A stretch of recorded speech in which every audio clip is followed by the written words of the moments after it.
Salam saudara, kita kembali berjumpa dalam program ringkasan harian Selasa Sabat dari Gereja Masih Advent hari ke-7 Jemaat Yesodipuro. Kita tiba pada pelajaran hari Kamis tanggal 27 April dan judul pelajaran hari ini adalah Yesus layak. Kita berdoa terlebih dahulu. Bapa di surga, biarlah Roh Kudus-Mu yang menolong kami ketika kami mempelajari firman-Mu. Dalam nama Tuhan Yesus kami berdoa. Amin. Dalam pelajaran hari Kamis ini diawali dengan sebuah ayat di dalam Wahyu pasal 5. Di ayat yang pertama dikatakan, maka aku melihat di tangan kanan Dia yang duduk di atas tahta itu sebuah gulungan kitab yang ditulisi sebelah dalam dan sebelah luarnya dan dimeterai dengan 7 meterai. Jadi dari ayat pertama dari Wahyu pasal 5 ini kita melihat sebuah penglihatan mengenai Yesus yang duduk di atas tahta dan Dia memegang sebuah gulungan kitab, dan dikatakan di sana kitab itu dimeterai atau disegel dengan 7 meterai.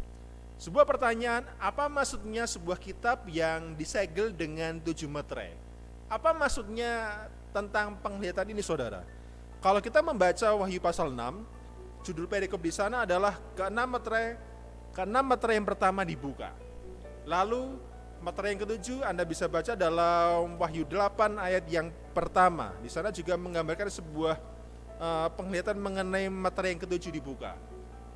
Kalau Anda perhatikan Wahyu 6 dan Wahyu 8 ayat yang pertama, setiap meterai dibuka ada sebuah peristiwa nubuatan yang terjadi. Dan apa kaitan dengan pelajaran kita pekan ini mengenai penghakiman?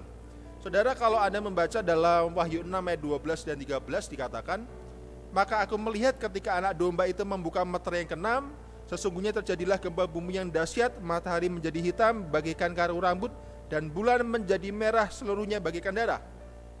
Ayat ke-13, dan bintang-bintang di langit berjatuhan ke atas bumi bagaikan pohon ara menggugurkan buahnya yang mentah apabila ia digoncang angin yang kencang. Jadi meterai yang ke-6 ayat 12 dan yang ke-13 ini ada peristiwa gempa bumi, lalu matahari menjadi hitam, bulan menjadi merah dan bintang berjatuhan. Ini adalah sebuah peristiwa-peristiwa yang terjadi sekitar antara 1780 hingga tahun 1830-an, saudara. Dan tidak lama sesudah peristiwa-peristiwa ini tergenapi, peristiwa penghakiman di surga dimulai pada tahun 1844. Sehingga dengan demikian, ketika meterai ke-6 yang dibuka, meskipun di sana dikatakan ada gempa bumi, ada matahari dan bulan menjadi gelap, lalu ada bintang berjatuhan, sesungguhnya adalah sebuah peristiwa yang mendahului akan tibanya masa penghakiman. Jadi kita lihat ada kaitan antara peristiwa yang terjadi ketika meterai-meterai itu dibuka dengan penghakiman. Tapi saudara, kita lihat di dalam Wahyu 5 ayat yang kedua dikatakan, dan aku melihat seorang malaikat yang gagah yang berseru dengan suara nyaring, katanya, siapakah yang layak membuka gulungan kitab itu dan yang membuka meterai-meterainya? Dikatakan, siapa yang layak membuka gulungan kitab dan siapa yang layak membuka meterai-meterainya? Artinya ketika dikatakan siapa yang layak membuka meterai, siapakah yang mengizinkan atau siapakah yang dapat mengizinkan tergenapinya peristiwa nubuatan, termasuk siapakah yang dapat mengizinkan dimulainya penghakiman di surga. Itulah pertanyaan yang ada di dalam Wahyu 5 ayat yang kedua. Dan kita baru temukan jawabannya di dalam ayat yang kelima. Dari Wahyu pasal 5 ayat yang kelima dikatakan, lalu berkatalah seorang dari tua-tua itu kepadaku, janganlah engkau menangis, sesungguhnya singa dari suku Yehuda, yaitu tunas Daud, telah menang, sehingga ia dapat membuka gulungan kitab itu dan membuka ke-7 meterainya. Dikatakan singa dari suku Yehuda, tunas Daud adalah Yesus. Dialah yang sanggup membuka meterainya.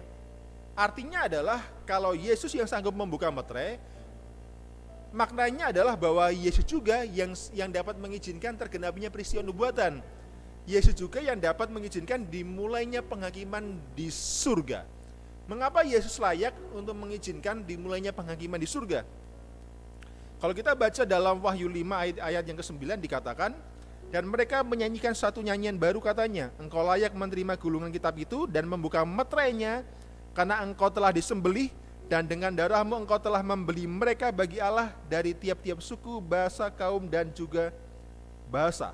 Dan kalau kita baca ayat yang ke-12, anak domba yang disembelih itu layak untuk menerima kuasa, kekayaan, hikmat, kekuatan, hormat, kemuliaan dan puji-pujian. Jadi kita lihat bahwa Yesus layak membuka gulungan kitab, lalu layak membuka metere-metere itu. Dengan demikian artinya dialah yang berhak untuk mengizinkan terjadinya peristiwa nubuatan dalam ketujuh metere. Dia yang berhak mengizinkan dimulainya penghakiman di surga, karena dia telah disembelih. Dia mengorbankan dirinya, dan dengan pengorbanannya dia menebus umat-umat pilihan. Dengan demikian kita mengerti mengapa Yesus layak mengizinkan peristiwa dimulai, karena dialah yang telah mati untuk kita. Dia mati untuk kita, dia menyelamatkan kita, dia berkorban untuk kita, dia menebus dan menjadi juru selamat kita, sehingga dia layak untuk mengizinkan dimulainya penghakiman, dan dia satu-satunya oknum yang layak untuk menjadi pembela kita dalam penghakiman di surga. Dan dengan demikian menjadi kabar bahagia untuk kita. Mengapa bahagia?